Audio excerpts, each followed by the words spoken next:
இந்த பூவுடைய பேர் உங்களுக்கு தெரியுமா? நாங்க இத 5 மணி பூன்னு சொல்லுவோம். ஏன்னா 5 மணி ஆனா டான்னு பூத்து அந்த இடத்தையே அழகா மாத்திடும். இதுல டிஃப்ரெண்ட் கலர்ஸ் இருக்கு. நான் சின்ன வயசுல இருக்கும்போது இந்த பூவெல்லாம் பறிச்சுட்டு வந்து அத எப்படி கட்டுறதுன்னு சொல்லிட்டு பிராக்டிஸ் பண்ணுவேன். அத வச்சு தான் நான் பூ கட்டுறதே கத்துக்கிட்டேன். அண்ட் அந்த சீடெல்லாம் பறிச்சுட்டு வந்து எங்க வீட்டு தோட்டத்துல நான் போட்டு வைப்பேன். செடி வளரும், அதுல பூ வளரும்னு. ஆனா ஒரு நாளும் அது வளர்ந்ததே இல்ல. இதுல white colour, orange colour, pink கலர்ன்னு சூப்பரான கலர்ஸ் எல்லாம் இருக்கும். ஈவினிங் போல தான் அழகா பூத்திருக்கும். சும்மா இன்னைக்கு வந்து எடுத்து கட்டிட்டு இருந்தேன். அண்ட் தென் தங்கச்சியும் நானும் பானிபூரி சாப்பிடலான்னு கிளம்புனோம்.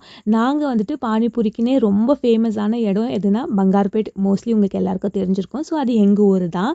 ஸோ நாங்க சாப்பிட்டது பானிபூரி அண்ட் நிப்பட் பேல் 2மே எனக்கு ரொம்ப ஃபேவரட்.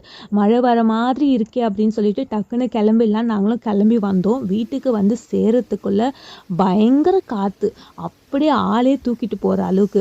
இன்னும் கொஞ்ச நேரத்துல மழையும் வந்துருச்சு. எங்களுடைய ஈவினிங் சூப்பரா